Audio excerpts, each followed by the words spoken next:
je n'étais pas sûr de voir la bonté de l'Éternel sur la terre des vivants. C'est-à-dire que David, il croyait réellement que Dieu est tellement bon qu'à la fin des fins, dans chaque circonstance, il va se révéler. Amen. Amen. Oh, si je n'étais pas sûr de voir la bonté de l'Éternel sur la terre des vivants. Mon thème ce matin, ce n'est pas vraiment ça, mais je ne sais pas pourquoi. Mais j'aimerais parler à quelqu'un pour te dire qu'il faut réaliser la bonté de Dieu dans ta vie. Vous savez, Dieu est bon. Et sa bonté est incomparable. Dieu est bon en chaque circonstance. La Bible dit qu'il fait chaque chose bonne en son temps. Une fois, vous savez, il y avait un jeune homme riche. Et ce jeune homme riche demande à Jésus, « Bon maître, que faut-il que je fasse pour hériter la vie éternelle ?» La Bible dit, Christ va lui dire, « Pourquoi m'appelles-tu bon? Il n'y a de bon que Dieu seul. » Vous voyez que même Jésus, quand il marchait sur la terre, il savait qui était avec lui. Mais nous, chrétiens, des fois, on oublie, on est perdu. On est perdu dans nos soucis, dans nos problèmes. Mais sache ce matin qu'il n'y a de bon que Dieu seul. Amen. Est-ce que vous me suivez bien? Nous prenons nos Bibles. Le thème de ce matin, c'est simple. Le lac de Génézareth. Le lac de Génézareth. Amen. Alléluia. Amen. Est-ce que vous me suivez ce matin? Vous êtes prêts à écouter la parole de Dieu ce matin? Oui. Amen. Amen. Le lac de Génézareth. Amen. Amen. La Bible dit le lac de Génézareth. Si nous pouvons prendre nos Bibles dans le livre de l'évangile de Luc, chapitre 5, à partir du verset 1 jusqu'au verset 7. Peut-être qu'on va prendre le verset 8.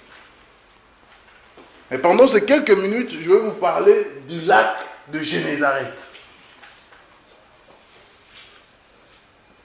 Le lac de Génézareth, c'est le mystère d'une percée spirituelle. Amen. Amen. Le lac de Génézareth, c'est le mystère d'une percée spirituelle. Le lac de Génézareth. Amen. Le lac de Génézareth est un lac.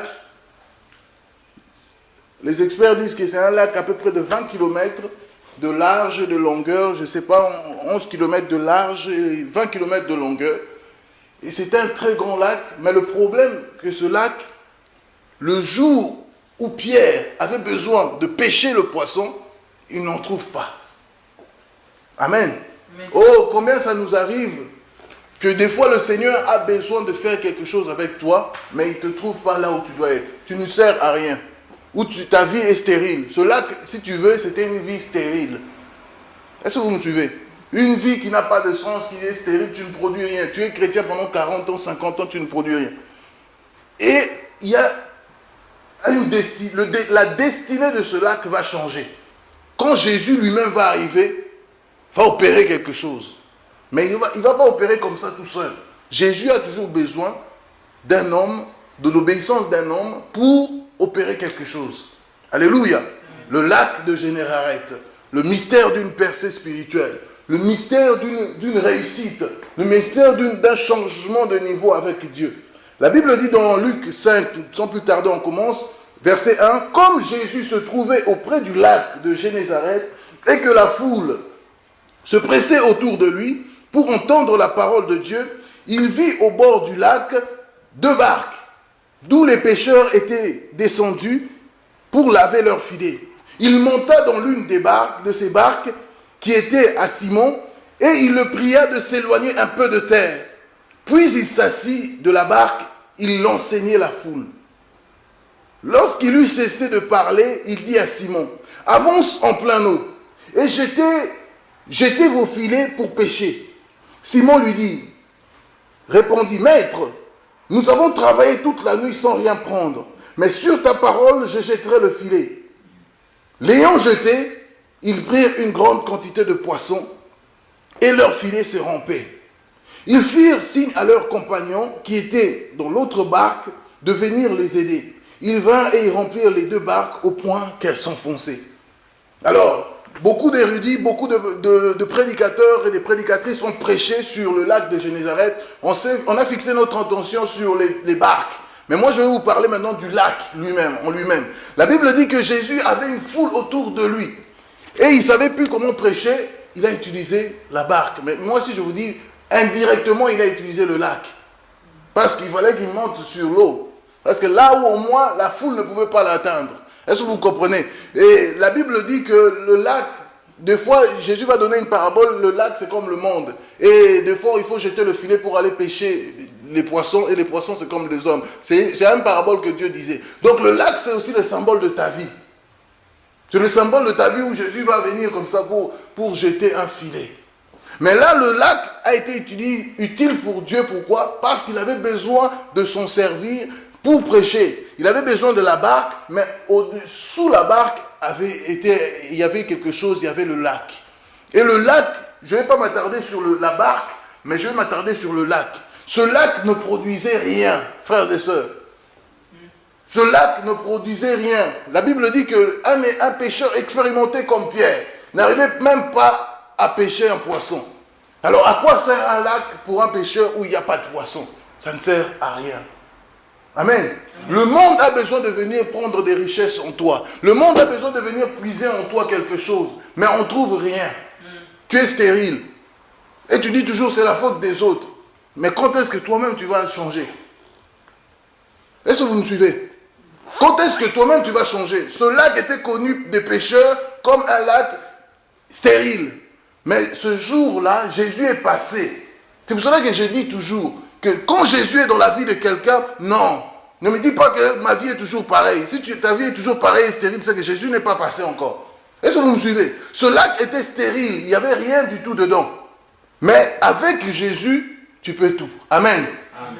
Avec 0 plus 0 plus 0 plus Jésus, c'est égal infiniment grand, égal tout.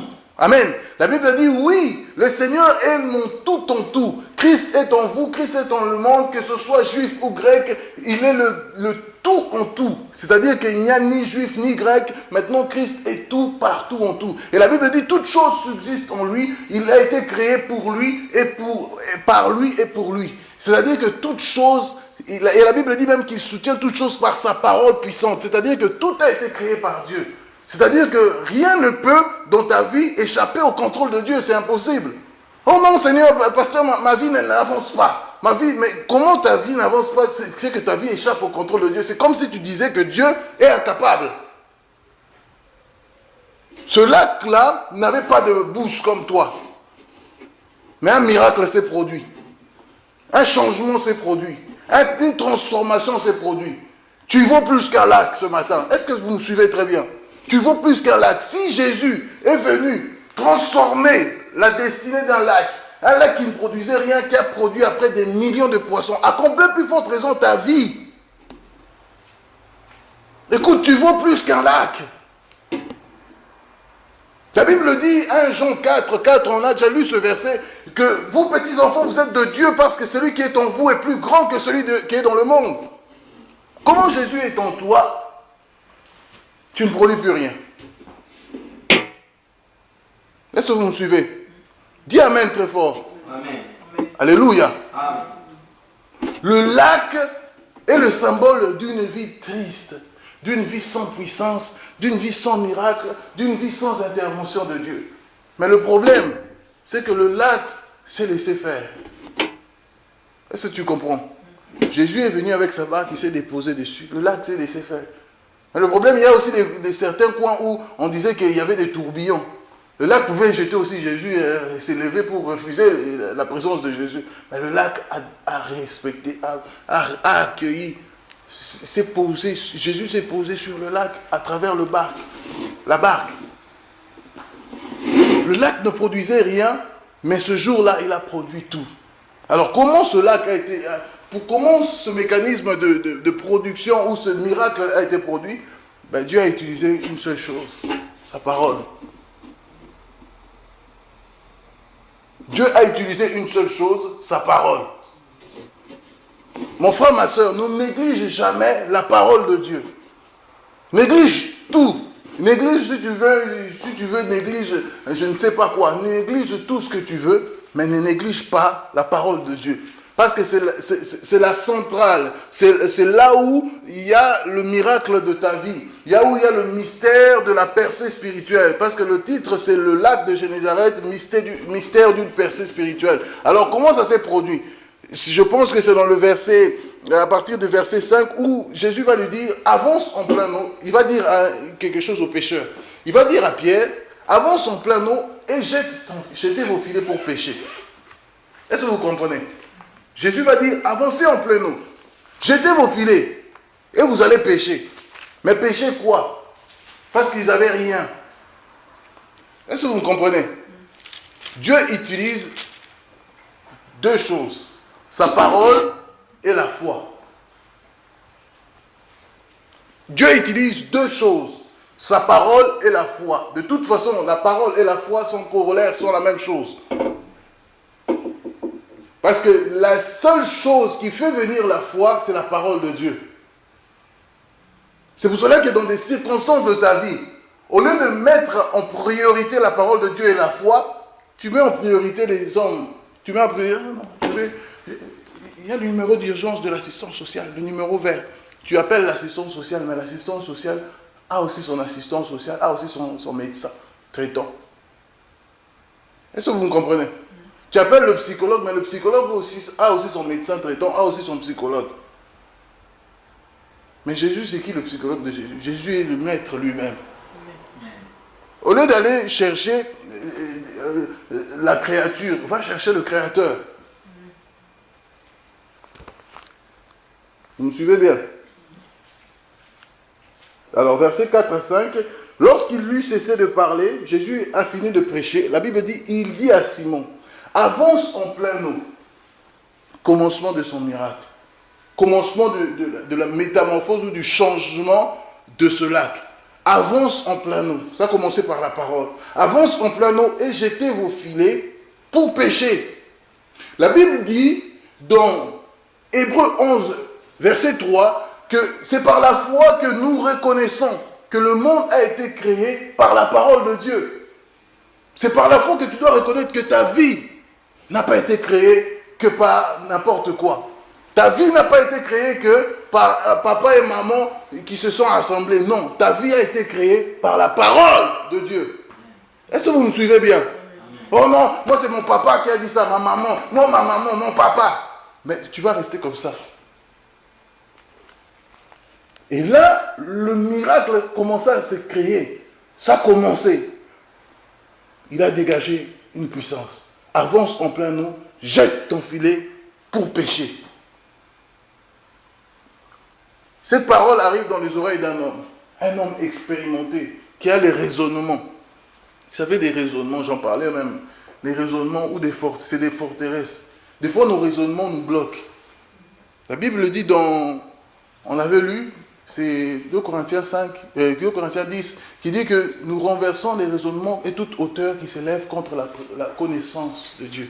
Donc, il y a des raisonnements qui t'empêchent même de comprendre la volonté de Dieu pour toi.